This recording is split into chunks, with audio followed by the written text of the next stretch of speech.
آپ جس مسئلے پر بحث فرما رہے ہیں، جس کے بارے میں آپ دعویٰ کر چکے ہیں کہ فقہ میں یہ مسئلہ اس لیے ہے کیونکہ قرآن و حدیث میں ایسے ہے، آپ جس مسئلے پر بحث فرما رہے ہیں، جس کے بارے میں آپ دعویٰ کر چکے ہیں کہ فقہ میں یہ مسئلہ اس لیے ہے کیونکہ قرآن و حدیث میں ایسے ہے، جناب اپنا پکا وعدہ پورا کیجئے، قرآن حکیم کی وہ آیت پیش کیجئے۔ اب گیند آپ کے کٹیرے میں ہے، ذرا وہ حدیث نمبر، حدیث کا نام، سورت کا نام، آیت نمبر، اس کا ہمیں انتظار رہے گا۔ حدیث میں ایسے بچے کا ذکر ہے جس کا باپ اور ماں ساتھ ساتھ ہیں۔ خود امام ابو حنیفہ رحمہ اللہ رحمتاً واسعہ ان کے اجتہادی مسائل میں خطا اور غلطی تسلیم کی، یا عملاً اسے ماننے سے انکار کر دیا۔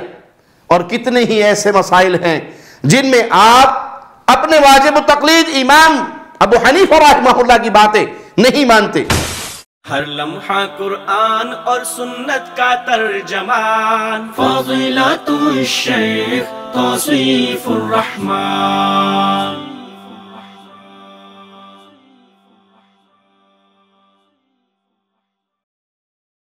السلام علیکم ورحمۃ اللہ وبرکاتہ۔ ان الحمد للہ نحمده ونستعینه ونستغفره ونعوذ بالله من شرور انفسنا ومن سیئات اعمالنا، من يهده الله فلا مضل له ومن يضلل فلا هادي له، اشهد ان لا اله الا الله وحده لا شريك له واشهد ان محمدا عبده ورسوله، اما بعد۔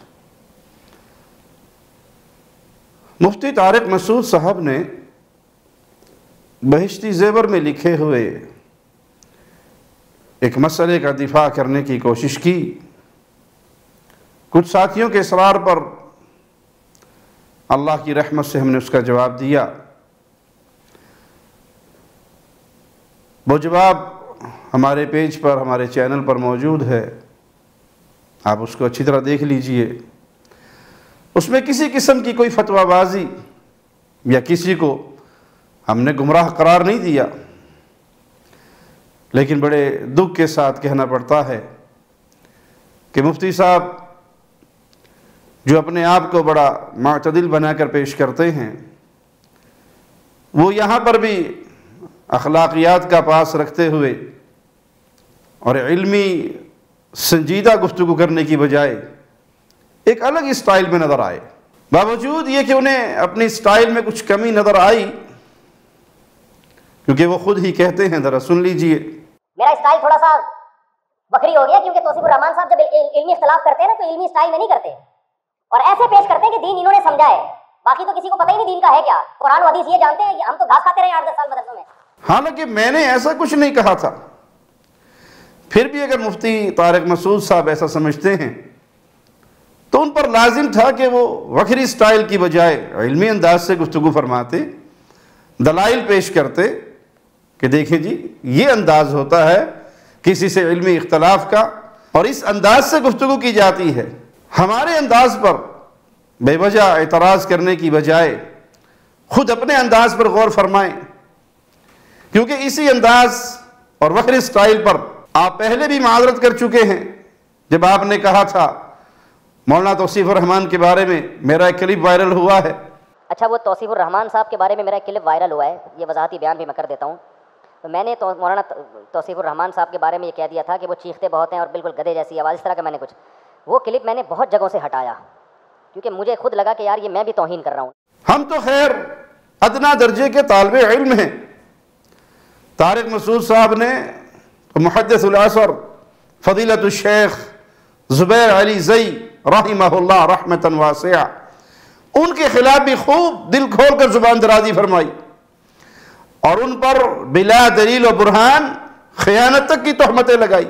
وہ بعد میں طارق مسعود صاحب نے یہ ظاہر فرمایا کہ وہ اس پہ شرمندہ ہیں اور رجوع کا کلپ ریکارڈ کروایا، لیکن وہ بھی عذر گناہ بدتر از گناہ کے مصداق تھا۔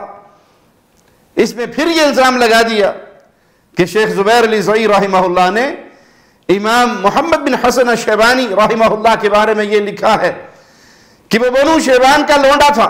اس قدر بدتمیزی والے لہجے سے اس نے اپنی کتابوں میں نام لکھا ہے. امام محمد ابن حسن کے بارے میں لکھا ہے بنو شیبان کا لونڈا تھا. الحمدللہ اس کے جواب میں ہمارے دینی بھائی، ہمارے دوست فضیلت الشیخ صدیق رضا حفظہ اللہ نے بڑی سنجیدگی سے طارق مسعود صاحب کو جواب دیا کہ مفتی صاحب حوالہ تو دے کہ شیخ زبیر رحمہ اللہ نے کس کتاب میں یہ لکھا ہے. مفتی طارق مسعود صاحب نے ابھی تک اس کا جواب نہیں دیا. اسی طرح اور بھی کئی علماء پر تنقید کرتے رہتے ہیں، علماء اہل حدیث پر، اور انہیں فرقہ پرست اور تعصب کا الزام ان پہ لگاتے رہتے ہیں. اپنے اس جوابی کلپ میں بھی مفتی طارق مسعود صاحب نے طنز کے جو نشتر چلائے ہیں، ہم ان سے بے خبر نہیں، یا ایسے نہیں کہ ہمیں اس طنز کا کوئی احساس نہیں ہوا، لیکن ہم اللہ کی رضا کے لیے ان باتوں کو نظر انداز کرتے ہیں. ہمارا وہ کلپ جو 14 منٹ کا تھا، مفتی صاحب نے اس کا جواب دیتے ہوئے 35 منٹ کا کلپ ریکارڈ کروایا، لیکن وہ سارے کا سارا اصل موضوع پہ نہیں، بلکہ ان کی عمومی مزاج کے مطابق خلط مبحث کا شاہکار ہے. اور اس میں موضوع سے ہٹ کر بھی باتیں ہیں، جیسے ان کی بکری کے وہ 3 بچوں والا قصہ. اس مسئلے کو سمجھنے کے لیے سب سے پہلے یہ جان لیں کہ اصل بات کیا ہے. تو یہ آپ مفتی طارق مسعود صاحب کی زبان سے ہی سن لیجئے. بھائی بیوی 20 سال سے وہاں ہے، یہ رخصتی ہوئی نہیں، شوہر امریکہ میں، بیوی کہاں ہے؟ پاکستان میں. 1 سال بعد بچہ پیدا ہو گیا. یہ ہے اصل بات کہ رخصتی ہوئی نہیں. بقول مفتی صاحب کے اگر ہوئی بھی تو شوہر اور بیوی سالوں سے ایک دوسرے سے دور ہیں، الگ الگ ملکوں میں رہ رہے ہیں. ایک پاکستان میں ہے، دوسرا امریکہ میں ہے، اور ادھر بچہ پیدا ہو گیا، وہ بچہ حلالی ہے. اب مفتی صاحب کے بقول یہ مسئلہ قرآن و حدیث سے ثابت ہے. آئیے سنیے ان کا کلپ. شوہر انکار کرے گا، قرآن حدیث سے یہ پتہ چلتا ہے. ہاں اگر قرآن حدیث کے علاوہ کسی اور کو اپنا باپ بنایا ہوا ہے تو پھر ایک الگ بات ہے. شوہر انکار کرے گا، قرآن و حدیث سے یہ پتہ چلتا ہے کہ ہاں اگر قرآن و حدیث کے علاوہ کسی اور کو اپنا باپ بنایا ہوا ہے تو یہ الگ بات ہے. آپ نے مفتی صاحب کے علمی انداز کو دیکھ لیا.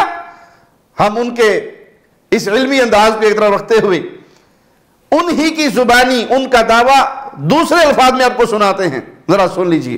اور فقہ حنفی میں اور فقہ حنبلی میں اسی لیے ہے یہ مسئلہ اسی طرح لکھا ہے کیونکہ قرآن حدیث میں ایسا ہے. لیجئے، یہ ہے مفتی صاحب کا دعویٰ جو ان کی اپنی زبانی آپ سماعت فرما چکے ہیں. اب اپنے اسی بیان میں جناب نے یہ بھی کہا، لیکن توصیف الرحمان صاحب کبھی بھی یہ دعویٰ نہیں کریں گے کہ بن باز کا یہ فتویٰ نہیں ہے اور فقہ حنبلی میں ایسا نہیں لکھا، کیوں ان کو پتا ہے کہ میں دکھا دوں گا اگلے پھر اس میں. آپ انکار کرو میں دکھا دوں گا یہ لکھا، یا آپ حوالہ مانگو تو بھی میں دکھا دوں گا. یہ میرا پکا وعدہ ہے. دوبارہ سن لیجئے طارق مسعود صاحب کیا کہہ رہے ہیں. آپ انکار کرو میں دکھا دوں گا یہ لکھا، یا آپ حوالہ مانگو تو بھی میں دکھا دوں گا. یہ میرا پکا وعدہ ہے.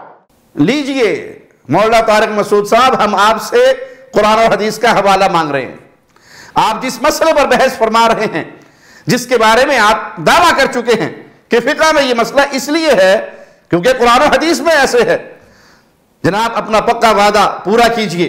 قرآن حکیم کی وہ آیت پیش کیجئے یا رسول اللہ صلی اللہ علیہ وسلم کی وہ حدیث پیش کیجئے جس میں یہ لکھا ہو کہ میاں پردیس میں ہے، برس ہاں برس گزر گئے، گھر نہیں آیا، اور گھر اس کی بیوی بچہ جن چکی ہے تو یہ بچہ حلالی ہے. اب ہم بھی دیکھتے ہیں کہ حوالہ دکھانے کا پکا وعدہ کرنے والے مفتی صاحب اپنے اصل دعوے کی دلیل کب دکھاتے ہیں.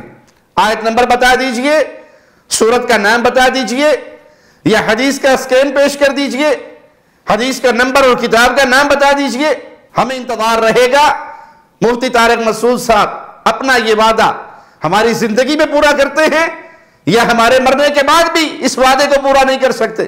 اور قرآن و حدیث کی طرف اپنی طرف سے باتیں منسوب کرتے ہوئے مولوی صاحب بھی یہ جہان چھوڑ جاتے ہیں.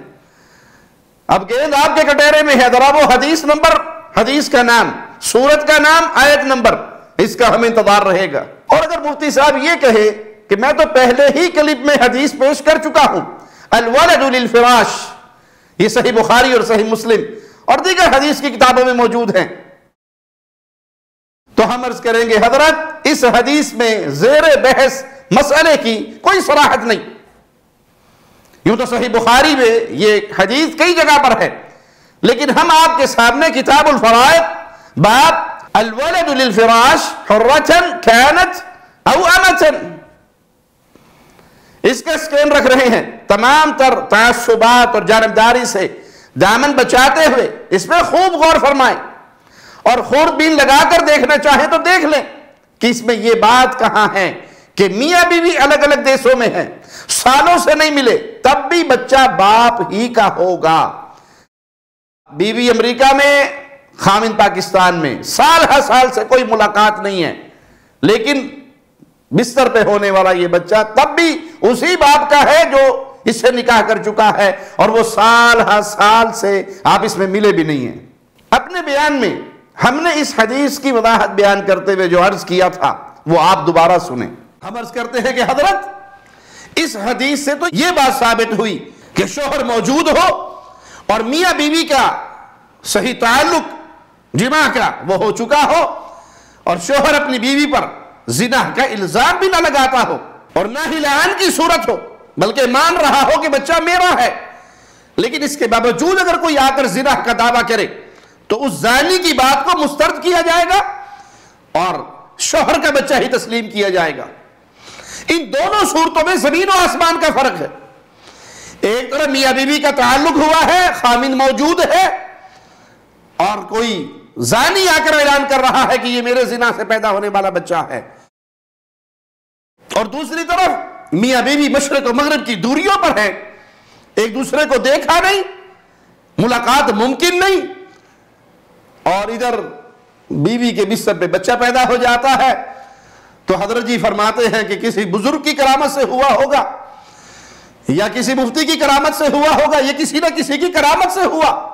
تو ہم عرض کرتے ہیں حضرت ہمت پیدا کیجئے، اہل الحدیث سے سبق سیکھئے کہ معصوم عن الخطا صرف محمد رسول اللہ صلی اللہ علیہ وسلم ہے۔ آپ صلی اللہ علیہ وسلم کے پاک کوئی معصوم عن الخطا نہیں۔ اگر کسی نے کوئی بات غلط لکھ دی تو ہمت جرأت پیدا کر کے اسے غلط مان لیجئے، کیا بگڑے گا؟ مفتی طارق مسعود صاحب نے اس کے جواب میں کیا کہا، ذرا یہ بھی سن لیجئے۔ جناب توصیف الرحمان صاحب جو سعودی عرب میں ہوتے ہیں، انہوں نے میرا بڑا مذاق اڑایا اس کلپ پہ، اور کہا کہ یہ بہشتی زیور کا دفاع کر رہا ہے، کیونکہ یہ مسئلہ لکھا ہوا ہے بہشتی زیور میں۔ پھر وہی جو محترم کا اسٹائل ہے کہ اندھے مقلد ہیں اور بہشتی زیور قرآن و حدیث کے خلاف، اور پھر ایک حدیث کوٹ کی ہے بخاری کی، جو میں نے بخاری کی حدیث کوٹ کی تھی، اسی کا غلط مفہوم بیان کیا ہے۔ طارق مسعود صاحب، آپ کا دعویٰ ہے کہ توصیف الرحمان نے اس کا غلط مفہوم بیان کیا، بتائیے تو صحیح غلطی کیا ہے؟ اس غلطی کی نشاندہی تو کیجئے، غلطی کیسے ہے اور کیا ہے؟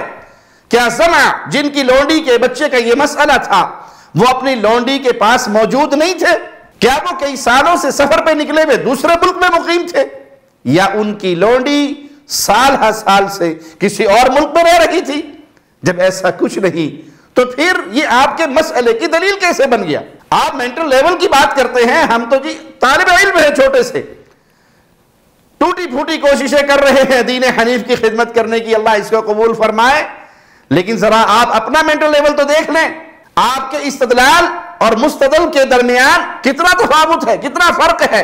حدیث میں ایسے بچے کا ذکر ہے جس کا باپ اور ماں ساتھ ساتھ ہیں، ایک ہی جگہ ہیں، اور آپ ایک ایسے بچے کا مسئلہ ثابت کرنا چاہ رہے ہیں جو بقول آپ کے دور دراز مسافت میں ہے، ایک پاکستان میں، دوسرا امریکہ میں۔ لہذا میں پھر عرض کروں گا کہ اپنا پکا وعدہ پورا کیجئے، اور جو بات آپ نے قرآن و حدیث کی طرح منسوب کی وہی بات قرآن و حدیث سے دکھائیے۔ یاد رکھیے، صرف اپنے بزرگوں کا مسئلہ صحیح ثابت کرنے کے لیے جانتے بوجھتے قرآن پاک کی آیت اگر غلط موقع محل پر فٹ کر دی جائے تو یہ تحریف مانجی کا گناہ تو آپ کے کندھوں پہ رہے گا، اللہ اپنی پناہ میں رکھے۔ اپنے اس کلپ میں مفتی صاحب نے بارہا الولد للفراش صحیح بخاری کے حوالے سے حدیث کا یہی ایک جملہ بار بار دہرایا، لیکن ایک بار بھی نہیں بتایا کہ اس جملے کے پیچھے واقعہ کیا ہے، اس کا سیاق و سباق کیا ہے۔ حالانکہ مفتی صاحب کی اپنی ادھوری بات کسی نے سیاق و سباق سے کاٹ کر ایک الگ کلپ بنا دیا، تو اندازہ لگائیے مفتی صاحب کے غصے کا، ذرا سنیے ان کا یہ کلپ۔ کا کیا مفہوم تھا، سیاق و سباق کیا تھا؟ اب دیکھو میرا ایک کلپ مارکیٹ میں چل رہا ہے، دودھ ابالے بغیر پیو، شارٹ کلپ چل رہا ہے، دودھ بغیر ابال کے پیے۔ جس کمبخت نے وہ شارٹ کلپ بنایا وہ مجھے اکیلے میں نہ ملے، بس جب آئے 4-6 بندوں کے ساتھ آئے تو بچت ہو جائے گی۔ جس دن مجھے وہ اکیلے میں ملا میں اس کو چھوڑوں گا نہیں۔ میں نے اس طرح نہیں کیا کہ یہ جو آپ کے پاس دودھ آ رہا ہے اس کو بغیر بوائل کر کے پی لو، اس میں تو پتہ نہیں کیا کیا پڑا ہوا ہے۔ یہ بغیر بوائل کر کے پی لیا، لال بیگ کی ٹانگیں آپ کے پیٹ میں جائیں گی، آپ کے پیٹ میں مینڈک کے بچے جائیں گے، آپ کے پیٹ میں پتہ نہیں کیا کیا جائے گا. پوری بات کے بجائے وہ اتنا سا کلپ نکال لیا کہ دودھ کے ساتھ ظلم ہے کہ بوائل کر کے پیتے ہیں. صرف اتنی بات کافی نہیں ہے. مفتی صاحب کے کلپ کے ساتھ جو ایک آدمی نے شارٹ کلپ بنا کر کیا، مفتی صاحب اس حدیث کے ساتھ وہی کچھ کر رہے ہیں کہ ساری بات چھوڑ دی اور ایک جملے کو بار بار دہرایا جا رہا ہے، الولد للفراش.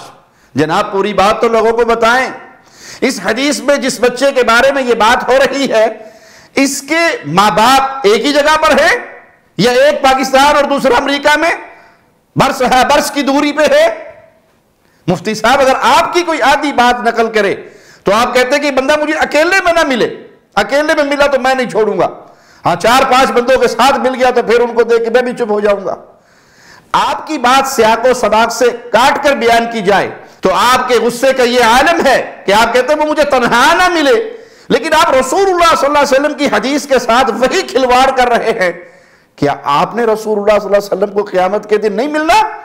آپ کا اللہ کے نبی کے ساتھ آمنا سامنا نہیں ہونا؟ ایسا کوئی عقیدہ نہیں آپ کا؟ مفتی طارق مسعود صاحب جو دوسروں کے مینٹل لیول پر طنز کرتے ہیں، اپنے مسئلے کے دفاع میں فضیلت الشیخ ابن باز رحمہ اللہ کا فتویٰ بھی لائے کمپیوٹر کے اسکرین شاٹ کی صورت میں، وہ آپ بھی دیکھ لیں. مفتی صاحب آپ نے جو شیخ ابن باز رحمہ اللہ کا یہ فتویٰ جس کا اسکرین شاٹ آپ نے پیش کیا ہے وہ عربی زبان میں ہے اور عجمی عوام اکثریت عربی زبان سے واقف نہیں، لیکن انصاف سے کم از کم آپ تو بتائیے کیا اس میں زیر بحث مسئلہ کا کوئی ذکر ہے کہ شوہر سالوں سے دوسرے ملک میں ہو اور بیوی کسی اور ملک میں ہو اور بیوی کے ہاں بچہ پیدا ہو جائے، نہ ان کی ملاقات ہوئی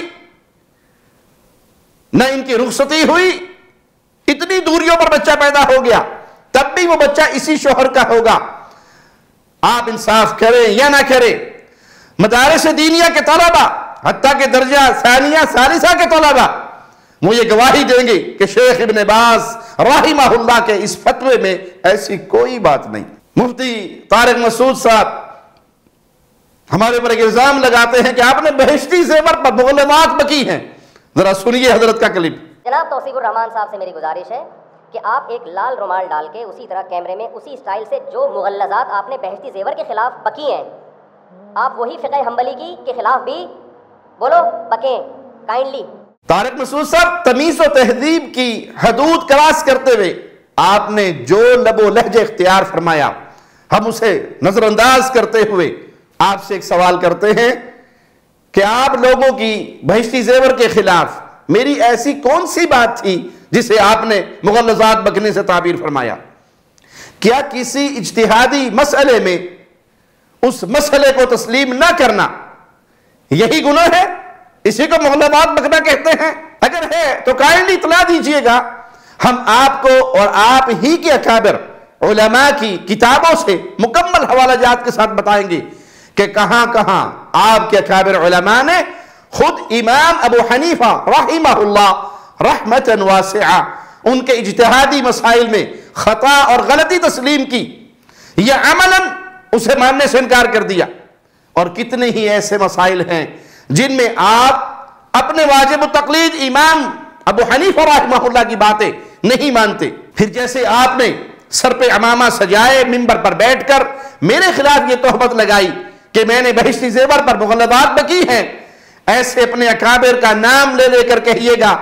مثال کے طور پہ مفتی تقی عثمانی امام ابو حنیفہ رحمہ اللہ کی فقہ کے خلاف مغلظات بکتے ہیں. کہیے گا کہ جناب اشرف علی تھانوی صاحب نے امام ابو حنیفہ رحمہ اللہ کی فقہ کے خلاف مغلظات بکی ہیں. اور اگر آپ نے ایسا نہ کیا اور یقیناً نہیں کریں گے تو پھر آپ کے انصاف کی حقیقت سب سے پہلے آپ پر ہی واضح اور پھر عوام پر بھی واضح ہے.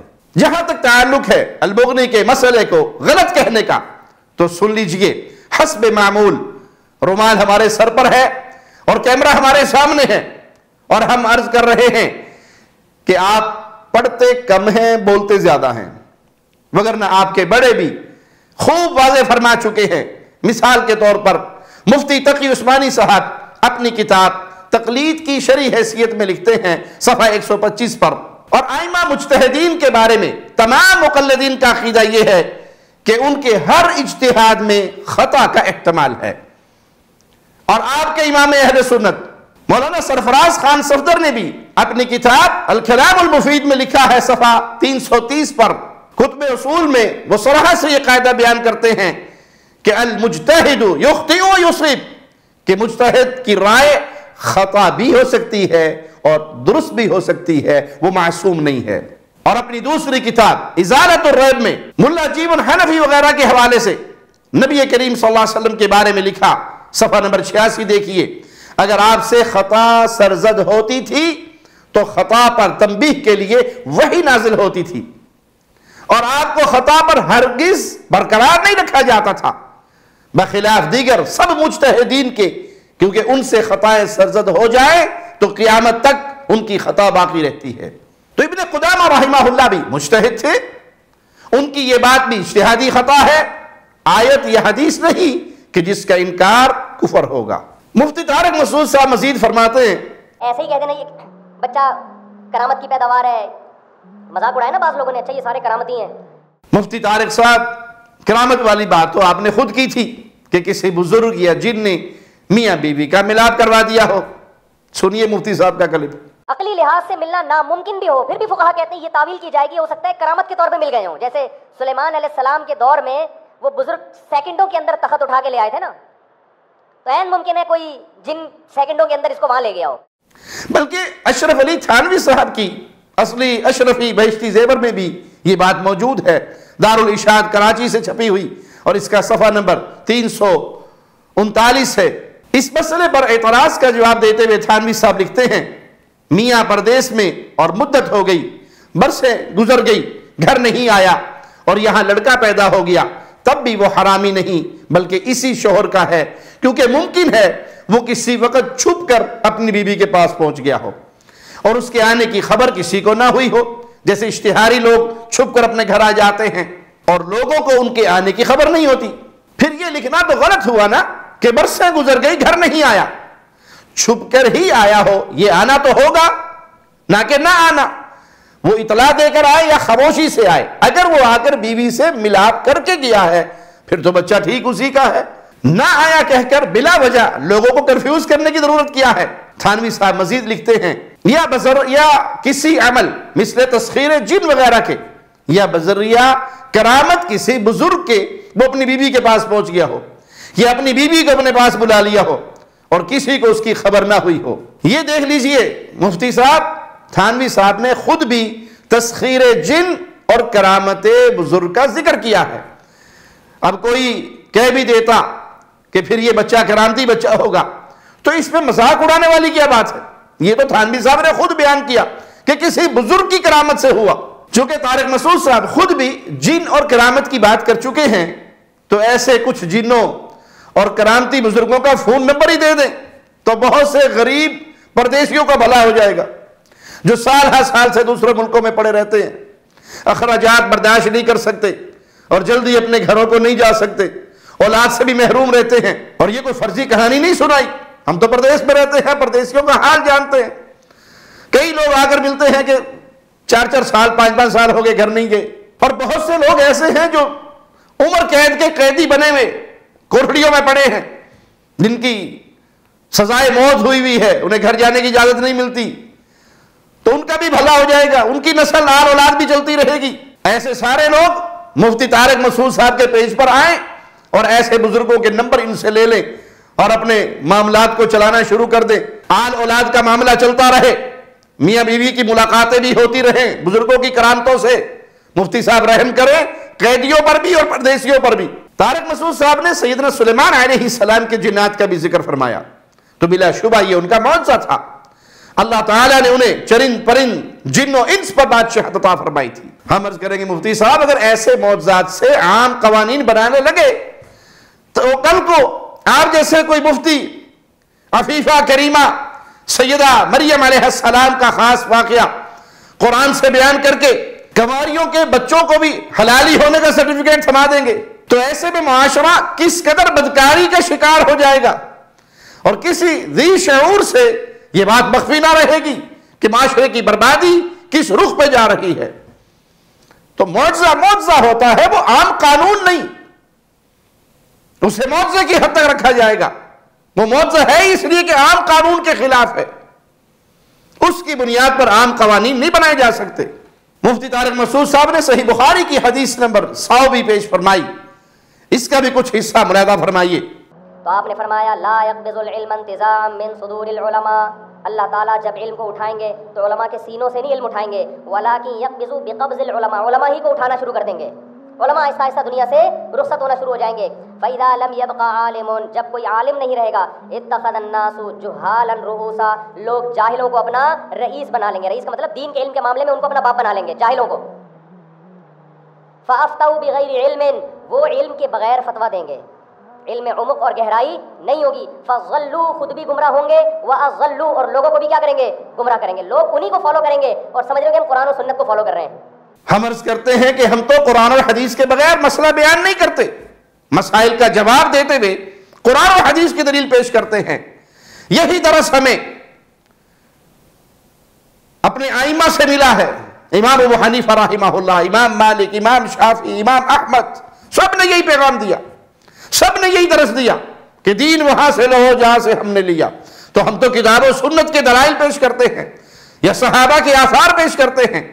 اس حدیث کے مصداق در حقیقت وہی مفتی ہے جو بغیر علم کے فتوے پر فتوے دیتے ہیں، اور علم سے مراد قرآن اور حدیث ہے، لوگوں کے خیالات نہیں، کسی کی رائے نہیں، کسی حضرت کا قول نہیں۔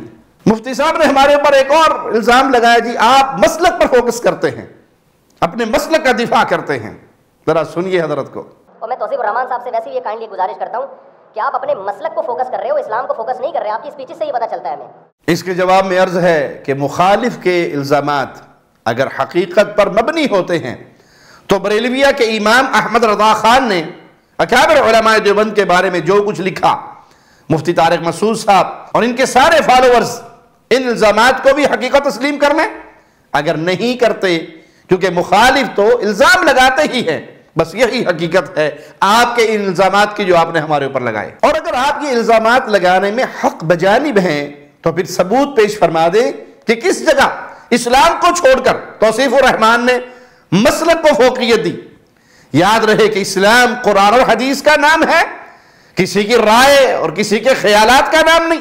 اللہ کی قسم اگر آپ یہ ثابت کر دیں کہ دیکھو قرآن یہ کہتا ہے اور توصیف الرحمان اس کے برعکس یہ کہتا ہے، حدیث یہ کہتی ہے اور توصیف الرحمان اس کے برعکس یہ کہتا ہے، تو میں اللہ کا فقیر بندہ، گناہگار بندہ آپ کا شکریہ بھی ادا کروں گا اور اپنی بات سے اعلانیہ توبہ بھی کروں گا۔ یہی لال رومال لگا کر کیمرے کے سامنے آ کر اپنا کلپ ریکارڈ کرواؤں گا، سوشل میڈیا پہ نشر بھی کروں گا۔ اور اگر آپ ایسا نہیں کر سکے تو کیا آپ کا اخلاقی فریضہ اور دینی ذمہ داری نہیں ایک مسلم پر اتنی بڑی تہمت لگا کر اس سے معافی بھی نہ مانگیں؟ مفتی صاحب ایک سوال کیا ہے ہم نے، آپ لوگوں کے سوالوں کا جواب دیتے ہو تو توصیف الرحمان کے سوال کا بھی جواب دے دو۔ اللہ کی رحمت سے ہم کتاب و سنت کے دلائل پیش کرتے ہیں، اور اس کے خلاف کسی کی بات آ جائے، بھلے وہ کوئی ہمارا اپنا ہو یا پرایا ہو، ہم اس کو غلط کہتے ہیں۔ یہ چیزیں آپ کو نظر نہیں آئیں گی، اور نہ ہی آپ کی آنکھوں پر پڑا ہوا تعصب کا پردہ ان چیزوں کو دیکھنے دے گا۔ ہم اللہ کی رحمت سے کتاب و سنت کے دلائل، کتاب و سنت کی باتیں اور کتاب و سنت کے ساتھ لوگوں کو جوڑنے کی کوشش میں ہیں، شخصیات کے ساتھ نہیں جوڑتے۔ ہمارے اپنے کی غلطی ہو یا پرائے کی غلطی ہو، ہم اس غلطی پر اللہ کی توفیق سے کھل کے بیان کرتے ہیں جو اللہ نے ہمیں دین کا فہم عطا فرمایا ہے۔ مولانا طارق مسعود صاحب ذرا اپنی حالت خود بھی دیکھ لیں، آپ کا اپنا واضح بیان موجود ہے کہ اہل حدیث قبر پرست نہیں، علماء دیوبند بھی نہیں، لیکن ہے بھی اہل حدیث کے ہاں بدعات نہیں، اور دیوبندیوں کے ہاں تھوک کے بھاؤ سے بدعات ملیں گی۔ تو میں بار بار کہتا ہوں اہل حدیث میں کچھ خوبیاں بھی ہیں بھائی، سب سے بڑی بات بدعتی نہیں ہوتے، اور ہمارے دیوبندیوں میں بدعات مارکیٹ میں بولو بھائی ہول سیل کے حساب سے ملیں گی آپ کو، سارے نہیں لیکن ریشو بہرحال بہت زیادہ ہے۔ تو یہ ان کی خوبی ہے، تو جو ہے وہ تو ماننا پڑے۔ قبر پرست بالکل بھی نہیں ہوتے، دیوبندی بھی نہیں ہوتے، لیکن ہوتے بھی ہیں، ملیں گے آپ کو مارکیٹ، مسٹنڈوں کی طرح بیٹھے ہوئے ہوں گے قبروں پہ، حالانکہ علماء دیوبند اس کے قائل نہیں تھے۔ اس کے باوجود آپ علماء دیوبند کی ترجمانی کرتے ہیں، خود کو دیوبندی کہتے ہیں، دیوبندیت کا بھرپور دفاع کرنے کی ناکام کوشش بھی کرتے ہیں۔ تو مسلک کو فوکس کس نے کیا؟ آپ نے یا ہم نے؟ اگر آپ مسلک دیوبند کو فوکس کرنے والے نہیں تو بتائیے جیسے اہل حدیث کے خلاف آپ کی کتنی لمبی لمبی اور مختصر تقریریں کلپس مارکیٹ میں موجود ہیں، لیکن علماء دیوبند کی قبر پرستی اور بدعات کے رد پر بھی آپ کا کوئی کلپ مارکیٹ میں ہے؟ یا ایسے کلپ مارکیٹ سے شارٹ ہیں یا مارکیٹ میں کبھی آتے ہی نہیں ہیں؟ مفتی طارق مسعود صاحب، یہ ہوتی ہے فرقہ پرستی اور مسلک پرستی پہ فوکس کرنا۔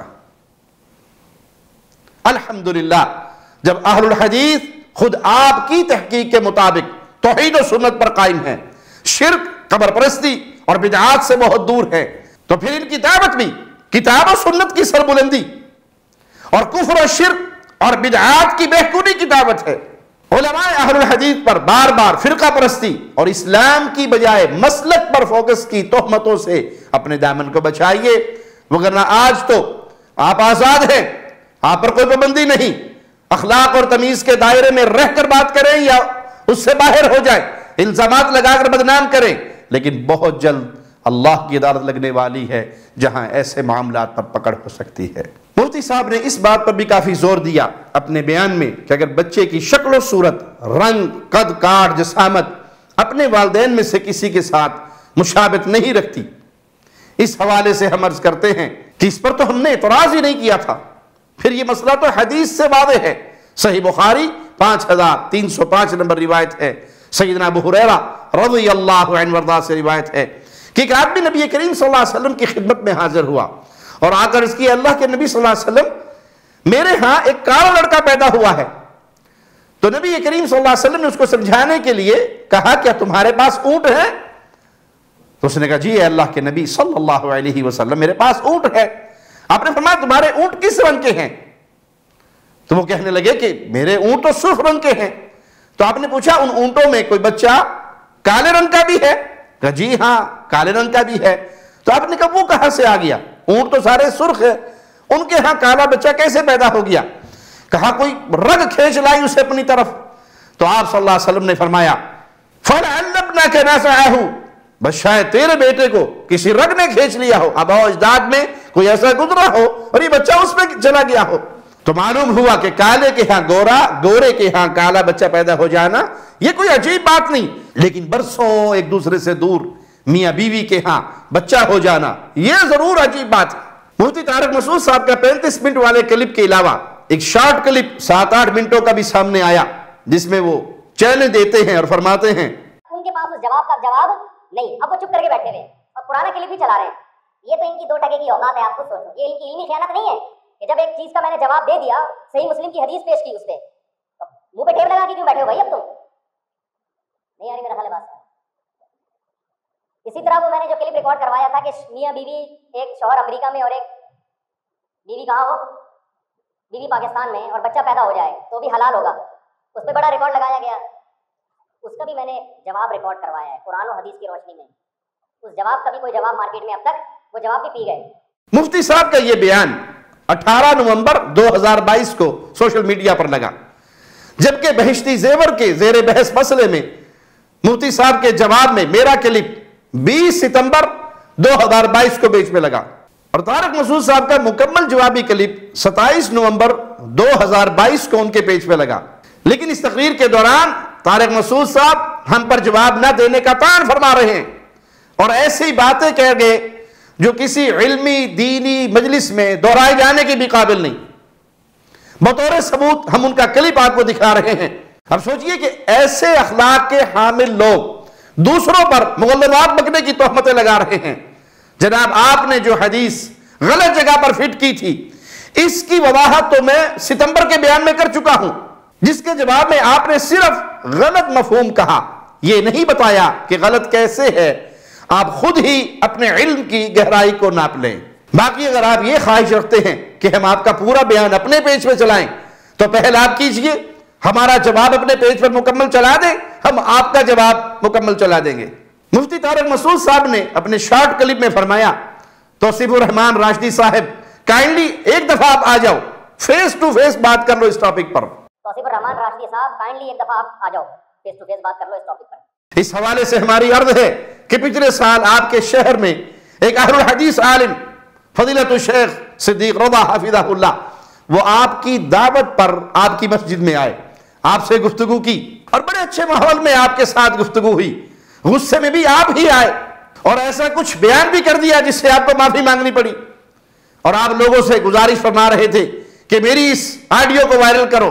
اس میں بھی آپ نے جس اخلاق کا مظاہرہ فرمایا وہ دین کے کسی طالب علم کو زیب نہیں دیتا، چاہے جائے کہ ایک جامع کے استاد اور نمائندہ اور مفتی صاحب یہ انداز اپنائیں۔ پھر آپ نے اپنے آڈیو بیان میں پیشگوئی فرماتے ہوئے شیخ صدیق رضا کے بارے میں یہ کہہ دیا کہ اب میں جو اسے بلاؤں گا تو یہ نہیں آئے گا۔ تب آپ کے جواب میں ہمارے شیخ نے ویڈیو بیان چلایا کہ آپ دعوت دیں، میں دوبارہ آپ کی خدمت میں آ جاؤں گا، تو آپ نے خاموشی اختیار کر لی۔ اور اگر آپ سے تھوڑی دیر کے لیے آپ کا سٹائل ادھار مانگ کر کہوں تو منہ پر ٹیپ لگا کر بیٹھ گئے، لیکن ظاہر ہے یہ انداز آپ ہی کو مبارک ہو۔ پھر کچھ عرصے بعد آپ نے اپنی تقریر میں کہا کہ صدیق رضا تقلید کسے کہتے ہیں، یہ لکھ کر دے تو میں اسے مناظرہ کر لوں گا۔ آج حافظ صدیق رضا لکھ کے دے دے کہ میری نظر میں تقلید اسے کہتے ہیں، میں اس سے مناظرے کے لیے بولو تیار ہوں۔ اور اگر وہ لکھ کے نہیں دے گا اس کا مطلب مناظرے سے وہ بھاگ رہا ہے، میں نہیں بھاگ رہا۔ اب مفتی صاحب کا یہ مطالبہ ہے کہ جی آپ تقلید کی تعریف لکھ کر دیں، تو جہاں تک مفتی صاحب کا یہ مطالبہ ہے کہ لکھ کر دے دیں تو میں گفتگو کے لیے تیار ہوں۔ تو میں مفتی صاحب سے عرض کروں گا کہ مفتی صاحب میں تو آپ کو پہلے ہی 1 سال پہلے ہی بتا چکا ہوں کہ تقلید کی تعریف کیا ہے، لیکن پھر بھی اگر آپ لکھنے پر اصرار کرتے ہیں تو چلیے میں آپ کو لکھا ہوا بھی دکھا دیتا ہوں، پھر میں دیکھتا ہوں کہ آپ بات کرنے کے لیے واقعی تیار ہیں یا ویسے آپ نے یہ بات ارشاد فرما دی۔ کم از کم میرے لکھنے کا مقصد یہ ہے کہ مجھ پہ کوئی بلیم نہ کرے کہ میں بات نہیں کرنا چاہ رہا یا میں مزید بات نہیں کرنا چاہ رہا، چونکہ ہم ضدی ہیں نہ ہر درم، دین کے طالب علم ہیں۔ اگر کوئی ہمیں دین سمجھائے دلائل کے ساتھ اور وہ بات دین کی ہو اسے تسلیم نہ کرے، ایسا ہو نہیں سکتا۔ اہل الحدیث کا مطلب ہی یہ ہے کہ قرآن و حدیث کو تسلیم کرنے والے، قرآن و حدیث سے اگر آپ کا موقف ثابت ہے، بے دلیل بات کی پیروی جائز ہے، آپ دلیل سے اس بات کو ثابت کر دیں گے قرآن و حدیث کی، جو کہ ہو نہیں سکتا، تو ہم آپ کی بات مان لیں گے۔ اب لکھنے کی شرط آپ لگا رہے ہیں تو لیجئے، میں نے لکھا ہوا ہے، میں آپ کو دکھا دیتا ہوں، یہ میری طرف سے لکھا ہوا ہے۔ ہمارے شیخ کا حوصلہ دیکھیے کہ آپ کی پچھلی تمام کارروائیوں کو نظر انداز کرتے ہوئے بھی وہ ویڈیو بنا کر اپنے پیج پہ لگا دی انہوں نے، اور آپ تب سے خاموش ہے۔ اس پہ بھی کچھ ارشاد فرما دیں۔ حضرت اگر آپ اتنے ہی قابل ہیں تو پہلے اپنے شہر کا معاملہ تو نبیڑ لو، اس کو پایا تکمیل تک پہنچا لو، دوسرے ملک میں بیٹھے ہوئے شخص کو تو بعد میں للکارنا۔ اور ذرا یہ بھی بتائیے گا کہ آپ کی اور شیخ صدیق رضا کی جو گفتگو ہوئی اس کی ریکارڈنگ تو ہمارے شیخ کی طرف سے کی گئی اور آپ کی فرمائش پر انہوں نے لائیو اپنے پیج پر چلائی۔ آپ نے کچھ دیر کے لیے وہی ویڈیو اپنے پیج پر لگا کر فیس بک میں کاپی رائٹ کلیم کر دیا اور تمام بڑے بڑے پیجز سے وہ گفتگو ہٹوا دی گئی۔ آخر کیوں؟ حالانکہ آپ کے خیال اور آپ کے بیانیے کے مطابق فتح آپ نہیں پائی۔ اگر آپ واقع علمی گفتگو کے شوقین ہیں تو فضیلت الشیخ صدیق رضا کراچی میں ہیں اور آپ کا انتظار فرما رہے ہیں، ذرا شیخ سے رابطہ کر لیجئے، اور جو آپ نے کہا تھا لکھ کر دو وہ شیخ لکھ کر دے چکے ہیں، لیکن آپ کی طرف سے کوئی جواب نہیں آئے گا۔